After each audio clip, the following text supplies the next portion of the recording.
It's the Morgan Evans More or Less Pickleball podcast coming at you in 3, 2, 1, boom.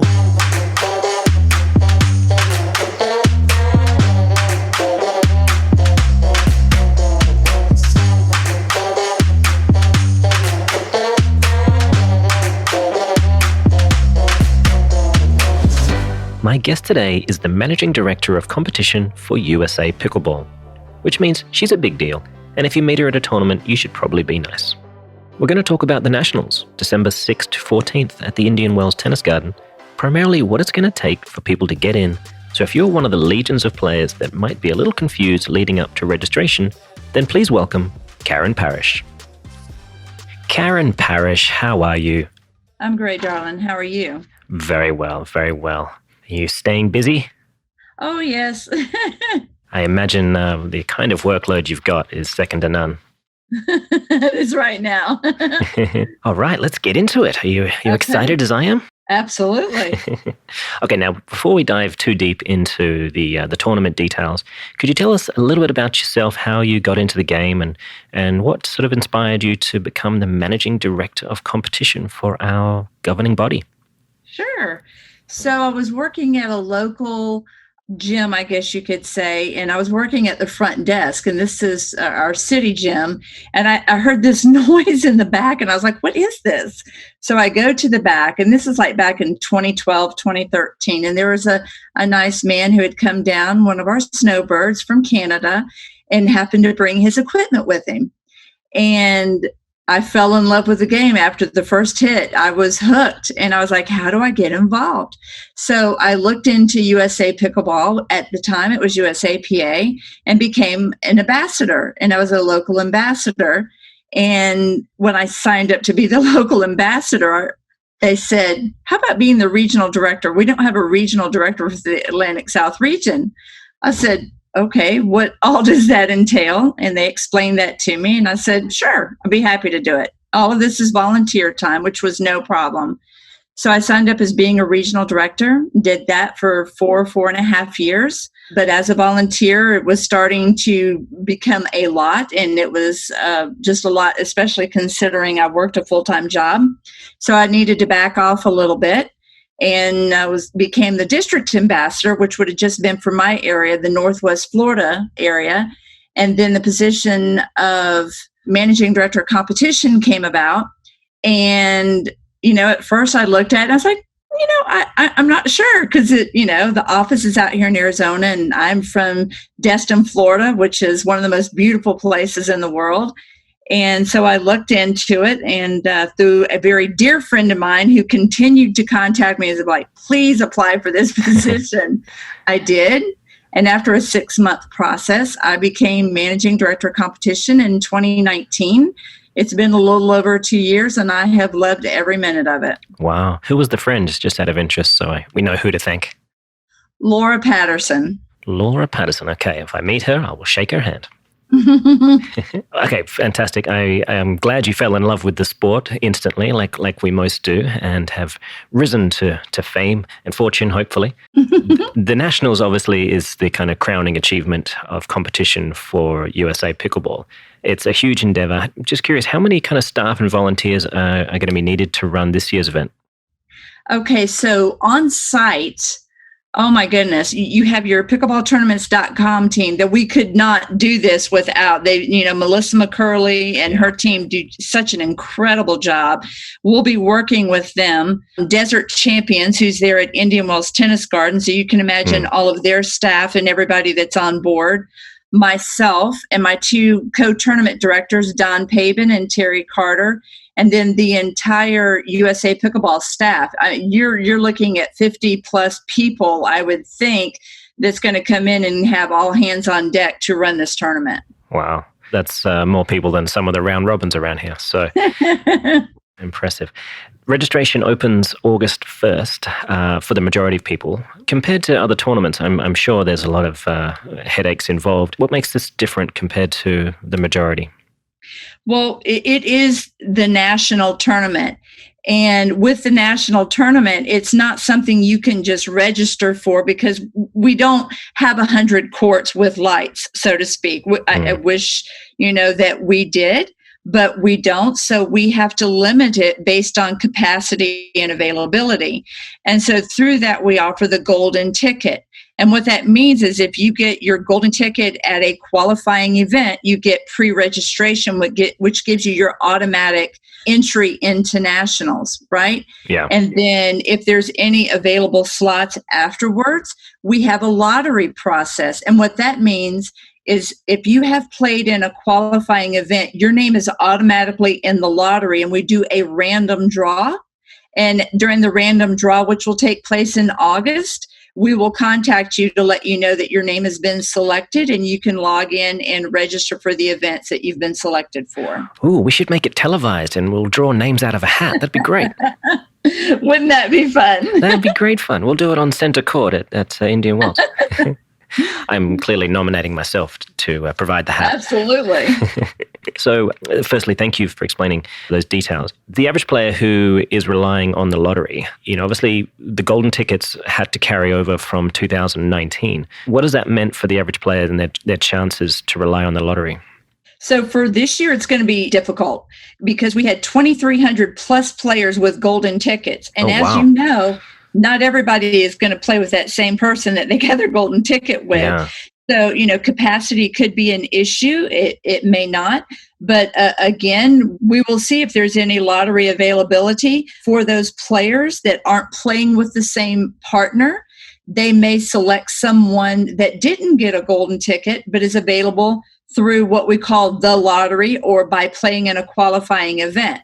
Okay. So we're expecting capacity to max out at 2,500 people. That's where we would like to be. And we'll see. We're in the middle of registration process now. I haven't taken a look at the numbers lately, but we're hoping to get to that 2,500 number. Okay.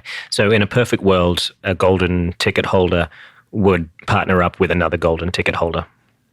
I mean, that would be great, but they can also split apart, which to me personally, if I want a golden ticket with somebody, I'm not sure why I would want to go with somebody else, but it does happen for, unfortunately, either they can't play due to injury or vacation or illness or whatever, so they have to find someone else. Okay. But based on, limited kind of number availability, there's no real guarantee that can work? Or is it sort of, if one of you has a golden ticket, they can choose whoever they want and it's a guarantee? That's right. So if you had if I had a golden ticket and you didn't, but you played in a qualifying event, I can list you as my partner. And then I go ahead and register to hold that spot. And on August 1st, you log in and register and pay your event fee. Beautiful. Okay. Well, that's good news for a lot of people.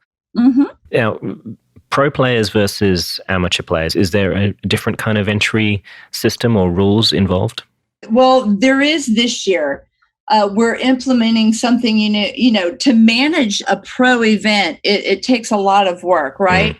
So in order to make it manageable, we had to limit how we're going to handle that to ensure that all the pro players are able to get into the nationals. What we've heard in the past is, a 64-team draw in a men's doubles or mixed doubles. That's just way too many. I mean, honestly, it is. Yeah. So we've looked at this year doing a 32-team draw in men's doubles and mixed, and a 24-team draw in women's doubles and in men's and women's singles. You're going to have the best of the best to do that. For sure. We are going to have a national tournament committee that's going to come up with a selection process. Ooh. And it just so happens, Morgan, that we may need one more person on that. And I would love to select you to be a part of that team. I could use your insight. Well, you're putting me on the spot here. Jeez. Yeah, look, as soon as the check clears, I'm all yours. Don't you worry. No, it's certainly something we can talk about, and I'm honored you asked. And that was kind of alluding to my next question. If there is a selection committee that decides what is a pro, there's a lot of players that play in pro divisions. However, whether their rating actually warrants it or if they should be is a different animal. Are you going to do it ratings based, or is it actually, going to be subjective? We're going to look at ratings. One, we're going to look at tournament history more so than anything else to take a look at who you've been playing against, how well you've done against these players. You might be a pro player and say, I want to play in this event. And then you end up playing Ben Johnson going 11-0, 11-0. Well, you're probably not going to play in the pro event at nationals. So definitely a strong selection is going to take place on many different levels, looking at where they're ranked through different rankings engines we see out there, what your UTPR is out there, and the selection committee as well. And for anybody that does not make it into the 32 team draw, you'll be placed in the 5-0 bracket. So you'll still get your, if you want a golden ticket because you played in an event, if you don't make it into the pro bracket, you still get into nationals through your golden ticket, but it would just be in a 5-0 event. I see. Okay. Well, that's cool. Do you think there's ever going to be a good reason for a qualifying round robin or something like that prior to the main event? Oh, absolutely. And we were looking at doing that this year. We were going to do a top 24 instead of 32 with a round robin or even a double elimination pro qualifier at the beginning of the week, and then taking the top 8 teams and bringing them into the bracket. So we definitely foresee something like that happening in the future. Great. One that's going to be a lot more manageable, and two, you're going to get the best of the best in these brackets. It's not just a sign up and register to be in the bracket. Yeah, that sounds like a great happy medium that allows your average looky-loo that's trying to be a pro, trying to make it at least a chance. So I do hope that that's something that can get put in the future. So step in the right direction there. Well done, well done. Yeah. Oh, okay. Now, quick question. If you won a golden ticket, say in 2019, and you were, say, a 3-5, but now you put in the training, a lot of people really drilled hard during COVID, and say now you're a 4-5. Do you have to play in the ticket division or what you are now? You register at your current UTPR. Okay. And we've noticed that, you get your golden ticket by winning the event, but you register at your UTPR. So they would play at whatever their current UTPR is. Okay, great. Good to hear, good to hear. We're going to take a quick break there with Karen for a word from our sponsor, Coach Me Pickleball. Practice makes perfect, right?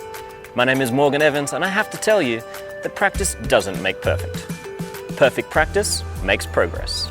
That's why we've created Coach Me Pickleball. At Coach Me Pickleball, you'll find an extensive and growing library of lessons on topics covering every aspect of pickleball for every level of player. For one small monthly fee, you'll get access to every video in our library, with new content added every month. Check out CoachMePickleball.com to sign up for a free 7-day membership. Honestly, you'd be losing money if you didn't sign up. So, go right ahead. Okay, back over to Karen. So you've been doing this for a while. Do you actually play tournaments? I haven't seen you wield a paddle. I know you're always very, very busy. I actually do play every once in a while. I was lucky enough to participate in the Pacific Northwest Regional in Boise, Idaho, that was run by our regional director, Mike Hoxie, and his team, and had a blast. And I had a great time winning a gold medal in women's 4:50 plus with certified referee Randy Levenbaum. Oh, Mike. I know Mike. He's a good guy. He's great. Yeah, he came down and ran a tournament for us in Palm Desert. Oh, yeah. Mike and we've been through the regional director and the tournament scene for many years, and he does a great job. For sure. No, and hopefully we'll see him at the Nationals. Oh, yeah. He's also part of my national tournament team from the regional director side, so I have no doubt he'll be there. Great. Excellent. And one thing I noticed when I was lucky enough to have a golden ticket, and at the time of airing, it was a week ago that I was able to sign up for pre-registration. And I noticed there doesn't look to be age within skill events available to pro players. Is that something just to help make room for more players? I was able to register for men's doubles pro, but not any age events. Oh, yes. So what that means is you're either a pro or you're not. Right? So the ones that are 5-0 players or whatever, we want to make sure that they have an opportunity to participate in a skill age bracket, as opposed to, say, a 5-5 or 6-0 or whatever player playing down. A pro is a pro, right? Yeah. You're at that level due to your tournament history wins, due to your skill level set. So if you're a pro, we want to see you playing in that pro event. Again, the only thing is we're limiting the draw. Right. So by limiting the draw, if you do not make it into the draw, you will be placed in the 5-0 bracket. Okay, I gotcha. So I know in previous events, often pros turn up and play the age event at the beginning of the week, and it gives them a kind of a warm up. Oh my goodness. Those days, I used to love those days. It was so much fun to watch, but knowing how many tournaments go on now, and how many people we have pre-registering, we just don't have the time or the availability to allow that. I will say this, one of the things that we're looking at doing in the future, which they did at the US Open, which I had a blast attending and watching, was the skill age brackets where you had an older player playing with a younger player in the pro divisions. That was great. We wanted to accommodate that for this year's nationals, but unfortunately, again, or not unfortunately, I should say, due to the numerous golden tickets, we weren't able to offer that this year, but look for that to be added in the future. That was such a great event. Okay, so once the current bottleneck that's being caused by excess amount of golden tickets is kind of alleviated this year, next year's nationals, there could be some interesting changes in formats. Oh, absolutely. It's going to be a lot of fun. Not that this year won't, but we just felt it fair for the 2019 participants to keep their golden tickets. That was the only way to do it. Yeah. And I thank you for that, because I was one of those. Much appreciated. I'm always scared that I'm going to get knocked off some kind of list that helps me get into these things. So thank you. All right, now, so to help with selection and fielding the nationals, the USA Pickleball has come up with the National Championship series of tournaments. I recently played in, I think, the first of that, which was the Newport Beach Championship, where I met you there. That was nice. What else is there in line for the rest of the year for that series? The regional tournaments are going to be filtering into what's called an amateur championship series in 2022, right? So the golden tickets have been switched over to the national championship series. But with that being said, there are 2 regional tournaments that did not get that opportunity to filter into this year's nationals due to when they are taking place. Right, okay. The West Regional and the Mid-Atlantic Regional. So golden ticket winners from those 2 regionals will still filter into 2022. Great. Then you have the Newport Beach tournament, which you just participated in. Thanks for coming. Oh my gosh, the weather was fabulous. We had so much fun with that. Then you have TOC coming up. And then you have the APP Atlanta Open and APP Hilton Head Open are the remaining tournaments for this year. We're still looking at bringing on tournaments in 2022 that would qualify to get into nationals. Which ones they are, we haven't selected yet. Probably will be the indoor national again, like we had in Birmingham Hoover this past year. That will probably be another one. But we're looking at having, instead of, oh my goodness, I think this year containing the 2019 24 plus tournaments, we're looking at doing 12. Okay, right. Excellent. So that sort of puts a premium on your performance in those 12 and limits the amount of tickets that could be available. Right. So, I mean, obviously the game where it was 5 years ago and to where it is now, there's obviously been some growing pain trying to legitimize a tournament as the nationals and not something whereby if you are handy with a computer and you manage to get in and pay before anyone else, you get to come in. Has it been difficult now that you're in charge and probably receiving a lot of emails from players that remember the Casa Grande days? I don't know that difficult is the word. I think challenging might be a little bit better because you just put your head down and you go to work. But I will say this, having a great partner in pickleballtournaments.com makes a huge difference because we couldn't do what we do without them. And what I like to tell people is USA Pickleball and pickleballtournaments.com working together to provide you a championship experience. And to me, that's a golden ticket right there. The days of logging in and trying to get in quicker and, who's got the quickest software system or internet system or whatever, those days are over. And I'm so very lucky and blessed to work with Melissa and her team in different scenarios on how we can provide a better experience overall for the players that are able to register for these events. Nice. Yeah, I had Melissa on the show 3 or 4 weeks ago, and she is an absolute workhorse. It's amazing what that woman gets done before breakfast. It's more than I do in a month, I think. That's very true.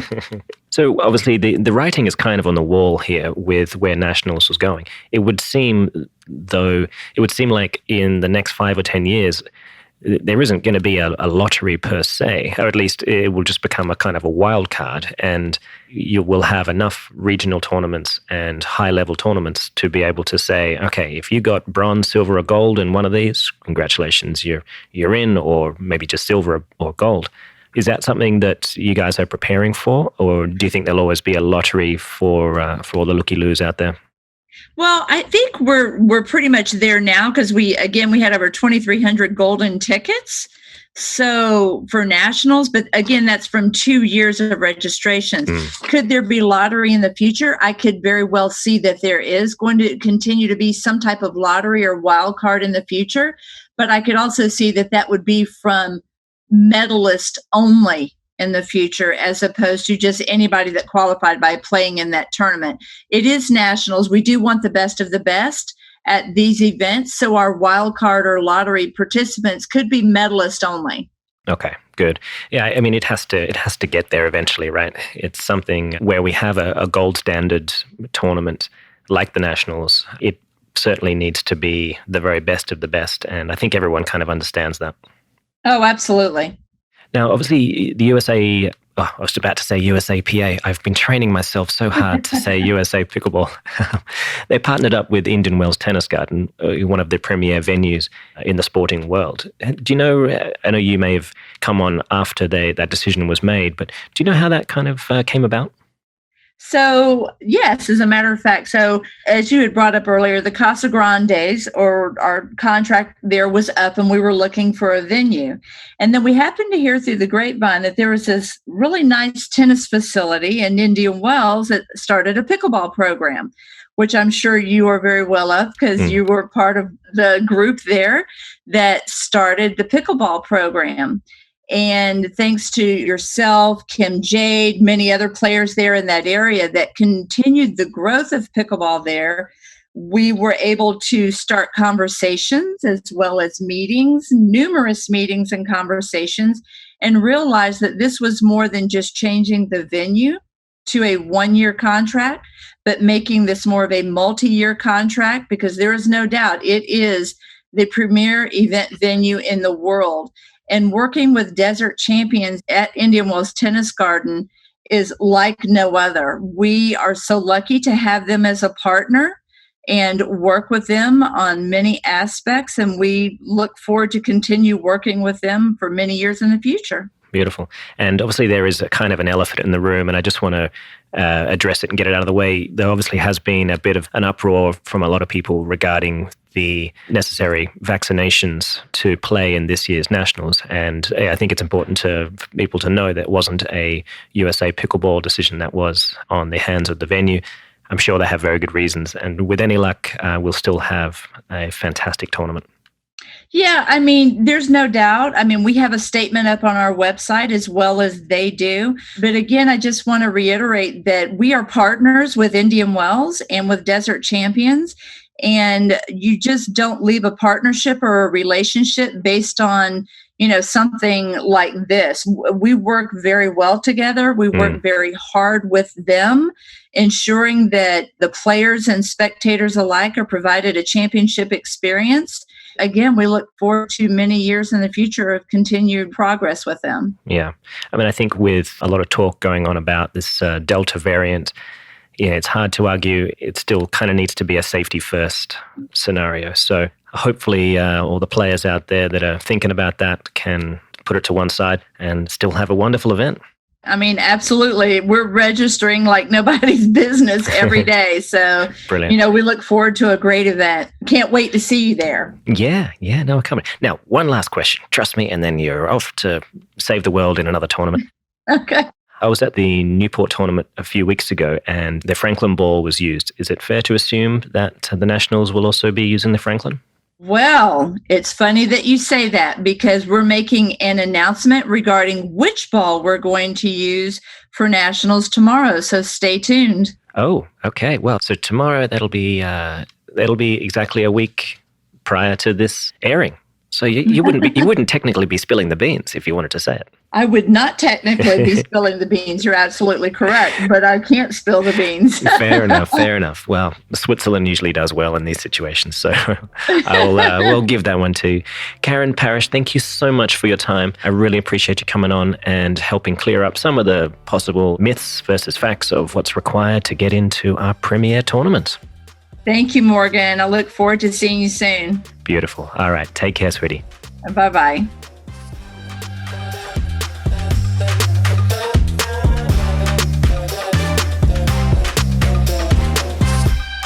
This podcast was powered by Selkirk.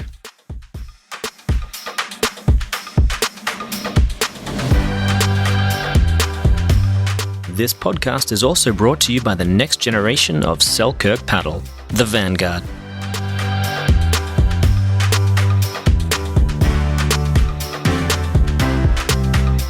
Well, that's all we've got time for in today's episode. I hope you enjoyed it.